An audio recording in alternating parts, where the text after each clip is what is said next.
السلام عليكم يا رجالة، وحشتوني والله. من غير حرق كتير نخش في الموضوع على طول. انا بشوف. مفيش اي حد بيشوف الفيديو ده ما يعرفش مين هو ليونيل ميسي. ميسي واحد من اعظم لعيبة التاريخ، وهو الاعظم من وجهة نظري على الاقل. بس انا مش جاي اقولك الكلام ده، طبعا انت غالبا عارفه، ومش جاي اتكلم في ارقام واحصائيات ليونيل ميسي.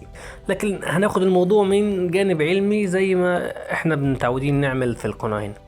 وازاي علميا ميسي بقى ميسي اللي احنا نعرفه النهارده. سنة 2016 في تقرير عنوانه كان ليونيل ميسي's brain slow down time passing، يعني هل يقدر مخ ميسي يبطئ الزمن او يوقف الزمن؟ خليني اشرح لك في الاول ازاي بنقدر نتحرك. لو عايز تحرك رجلك مثلا، فمخك بيطلع اشارات عصبيه، فالاشارات العصبيه دي تروح من المخ للحبل الشوكي وبعدين للاعصاب لحد ما توصل للعضله اللي انت عايز تحركها. فالعضله دي بتعمل الحركه اللي انت عايزها، وده بياخد زمن معين.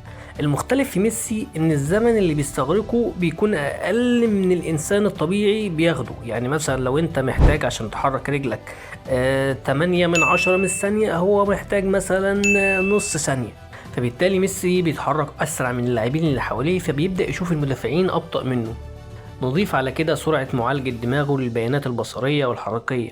أي لاعب كرة قدم محترف لازم يكون عنده القدرة دي، إنما ميسي بيعمل ده في أجزاء من الثانية، بيعمله أسرع من اللاعبين برضو. ده مش شبه الحركة اللي هو كان بيتحركها، لا، هو بيعالج المعلومات اللي جاياله أسرع من باقي اللاعبين المحترفين. لما بيستلم الكورة بيحلل الموقف ومكان زملائه ومكان المدافعين حتى حارس المرمى، وده واضح في هدف مولينا الشهير بكيف رآه في كأس عالم 2022.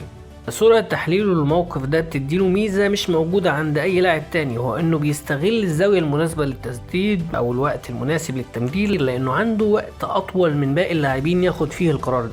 الذاكرة الحركية لميسي قوية جدا، وده معناه إنه بيقدر يفتكر المواقف اللي كان فيها قبل كده وبيبدأ يتصرف بناء عليها وكأنه شايف المستقبل. يعني لما يمر بموقف معين بيفتكر كل تفاصيله، فالمرة اللي بعدها بيتصرف بأفضل شكل ممكن بناء على خبراته وذاكرته القوية اللي بتفتكر أدق التفاصيل، وبكده يقدر يتعلم من غلطاته. يعني الغلطة اللي بيقع فيها ميسي ما بيكررهاش، لأنه بيكون فاكر المواقف زي ما قلنا بدقة عالية جدا. وفي بعض التقارير بتقول انه عنده متلازمة اسبرجر او اسبرجر سندروم، وهي نوع خفيف من انواع التوحد، وده بيظهر في تصرفاته الغريبة احيانا زي مثلا الموقف ده، وبعض التصرفات النمطية انه كل مرة بيعمل نفس الحركات لكن بدقة عالية جدا، ففي كل مرة بينجح في المراوغة لانه عارف كويس هو بيعمل ايه. والمتلازمة دي برضو بتفسر لنا ازاي الذاكرة الحركية لميسي قوية بالشكل ده او مختلفة عن باقي اللاعبين. ضيف على كده عبقرية ميسي وابداعه في اتخاذ القرارات.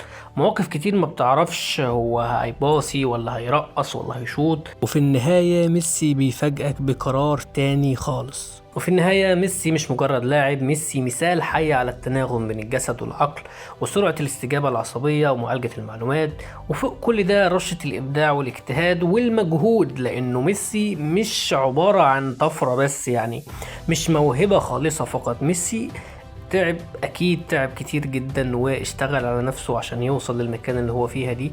ياما لعيبه كتير كانت موهوبه لكن ما وصلتش حتى لربع اللي ميسي وصل له، وده اللي خلاه يتوج مسيرته بانه يختم كره القدم حرفيا ويصبح الافضل في التاريخ.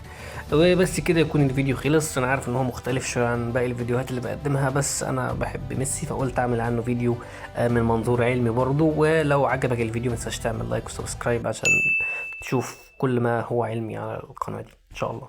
باي.